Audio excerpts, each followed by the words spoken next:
ನಿಮ್ಮ ಹಳೆಯ ಚಿನ್ನದ ಒಡವೆನ ಅಧಿಕ ಬೆಲೆಗೆ ಮಾರಬೇಕೆ? ಆಟಿಕಾಗೆ ಕಾಲ್ ಮಾಡಿ 8880 ಅಟ್ಟಿಕಾ ಗೋಲ್ಡ್ ಕಂಪನಿ.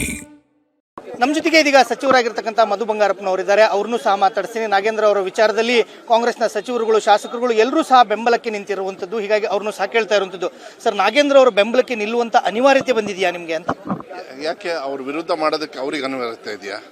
ನೀವು ನಮ್ಮನ್ನೇ ಯಾಕೆ ಪ್ರಶ್ನೆ ಕೇಳ್ತೀರಿ? ಪ್ರಜಾಪ್ರಭುತ್ವದಲ್ಲಿ ಅವ್ರದ್ದು ಏನಾದ್ರು ತಪ್ಪಾಗಿದ್ರೆ ಶಿಕ್ಷೆ ಕೊಡೋದು ಕಾನೂನಿದೆ, ವಿರೋಧ ಪಕ್ಷದವರಲ್ಲ. ವಿರೋಧ ಪಕ್ಷದವರಿಗೆ ನಮಗೆ ಬರದ ಸಂದರ್ಭದಲ್ಲಿ ಬಂದು ಪ್ರಶ್ನೆ ಮಾಡಬೇಕು, ಕೇಳಬೇಕು, ಏನು ತೊಂದರೆ ಇದೆ ಅಂತ ಹೇಳಿ. ಇವತ್ತು ಆ ಕೆಲಸನ ಪಾಪ ನಮ್ಮ ಶಾಸಕರು ಅದನ್ನು ಬರದ ಬಗ್ಗೆ ಚರ್ಚೆ ಮಾಡ್ತಕ್ಕಂಥದ್ದು ನಾವು ಹೇಳಿದ್ದೀವಿ. ಆಯಿತು, ನಾಗೇಂದ್ರದ ಮಾನ್ಯ ಮುಖ್ಯಮಂತ್ರಿಗಳು ಹೇಳಿದರು, ನಾಗೇಂದ್ರದ್ದು ನಿಜವಾಗ್ಲೂ ಏನಾದ್ರು ತಪ್ಪಿದ್ರೆ ನೀವು ಹೇಳಿ, ಅದನ್ನು ಚರ್ಚೆ ಮಾಡಿ, ಅದನ್ನು ಮತ್ತೆ ಚರ್ಚೆ ಮಾಡೋಣ. ಮುಂಚೆನೂ ಕೂಡ ಇದೇ ಥರ ಚರ್ಚೆ ಮಾಡಿ ಎಲ್ಲ ಡಿಸಿಷನ್ ಆಗಿತ್ತು.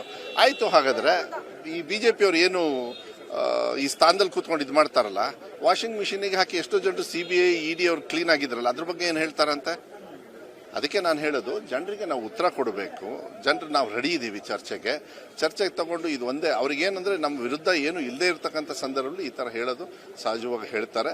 ಅದು ನನಗನ್ಸುತ್ತೆ, ಇದು ಆ ವಿರೋಧ ಪಕ್ಷದಲ್ಲಿ ಕೂರೋದಕ್ಕೆ ಇವ್ರಿಗೆ ನಿಜವಾಗ್ಲೂ ಯೋಗ್ಯತೆ ಇದೆ ಅಂತ ಹೇಳಿ, ಯೋಗ್ಯತೆ ಇದೆಯಾ ಅಂತ ಹೇಳಿ ಒಂದು ಪ್ರಶ್ನೆ ಬರ್ತದೆ. ಅದಕ್ಕೆ ಬಂದು ಚರ್ಚೆ ಮಾಡಿ ಎಲ್ಲ ಮಾಡಬೇಕು. ಪ್ರಜಾಪ್ರಭುತ್ವದಲ್ಲಿ ಇದೆಲ್ಲ ಇರ್ತದೆ. ಚರ್ಚೆ ಮಾಡಿದಾಗ ಜನರಿಗೂ ಕೂಡ ಅದು ತಿಳುವಳಿಕೆ ಬರಬೇಕು. ಸರ್ಕಾರಗಳು ಆದರೆ ಇವತ್ತು ಸಾಂಕೇತಿಕವಾಗಿ ನಾವು ಮಹಾತ್ಮ ಗಾಂಧಿ ಒಂದು ಪ್ರತಿಮೆ ಎದುರುಗಡೆ ನಾವು ಒಂದು ಏನು ಸ್ಟ್ರೈಕ್ ಅನ್ನು ಮಾಡಬೇಕಂತ ಮಾಡಿದ್ದೀವಿ. ಆದರೆ ನಮ್ಮ ಕೆಲಸಗಳನ್ನು ವಿಧಾನಸೌಧದಲ್ಲಿ ರಾಜ್ಯ ಜನರ ಪರವಾಗಿ ನಾವು ಯಾವತ್ತೂ ಕೂಡ ಒಳ್ಳೆ ರೀತಿಯಲ್ಲಿ ಮಾಡ್ಕೊಂಡು ಹೋಗ್ತೀವಿ. 187 ಕೋಟಿ ಹಣ ಕಳ್ತನ ಆಗಿರುವಂಥದ್ದು ಸತ್ಯ, ವಾಪಸ್ ನಿಗಮಕ್ಕೆ ಬಂದಿರುವಂಥದ್ದು ಸತ್ಯ. ಆದರೂ ಸಹ ನಾಗೇಂದ್ರ ಅವ್ರನ್ನ ಇಷ್ಟೊಂದು ಸಮರ್ಥನೆ ಸರಿನಾ ಅಂತ BJP ಅವ್ರು ಕೇಳ್ತಿರೋದ್ರಲ್ಲಿ ನ್ಯಾಯ ಇಲ್ವಾ ಅನ್ಸುತ್ತಾ ಅಂತ? ಒಂದು ನಿಮಿಷ, ಅವ್ರದ್ದು ಏನು ತೊಂದರೆ ಇಲ್ಲ ಅಂತ ಹೇಳಿದಾಗ ಅದನ್ನು ಕೂಡ CBI ED ಅಲ್ಲೆಲ್ಲ ಅವ್ರದ್ದು ಹೆಸರು ಕೂಡ ಏನು ಬರದೇ ಇರ್ತಕ್ಕಂಥ ಅನ್ಯಾಯವಾಗಿ ಇವ್ರನ್ನ ತೊಂದರೆ ಕೊಟ್ಟಾಗ ಮುಂದೆ ಕಾನೂನಿದೆ, ಕಾನೂನು ಒಳಗೆ ಹಾಕಿದ್ರೆ, ಕಾನೂನು ವಿರುದ್ಧವಾಗಿದ್ರೆ ಚರ್ಚೆ ಮಾಡಿ ಅದನ್ನು ಸಮರ್ಥನೆ ಮಾಡಲಿ, ಯಾಕೆ ಬೇಡ ಅಂತ. ಈಗ ನಾಗೇಂದ್ರದ್ದು ಇಂಪಾರ್ಟೆಂಟಾ ಇಲ್ಲ ಬರದಲ್ಲಿ ಜನರು ತೊಂದರೆ ಪಡ್ತಾ ಇದ್ದಾರಲ್ಲ ಅದನ್ನು ಇಂಪಾರ್ಟೆಂಟ್ ಅಲ್ವಾ?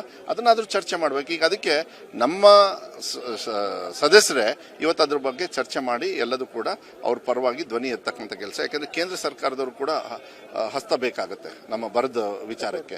ಬೇರೆದು ಇರ್ತದೆ. ಅದಕ್ಕೆ ನನಗನ್ಸುತ್ತೆ, ನಮ್ಮ ಸರ್ಕಾರದ ಮೇಲೆ ಏನು ಇಲ್ಲದೆ ಇರತಕ್ಕಂಥ, ಅವ್ರಿಗೇನು ಕಾರಣ ನಮ್ಮನ್ನ ತರಾಟೆಗೆ ತಗೊಳ್ತಕ್ಕಂಥ ಕೆಲಸ ಅವ್ರು ಏನು ಮಾಡಬೇಕು ಅದು ಇಲ್ಲದೆ ಇರತಕ್ಕಂಥ ಸಂದರ್ಭದಲ್ಲಿ ಈ ಥರದ್ದು ಮಾಡೋದು ಸಹಜ.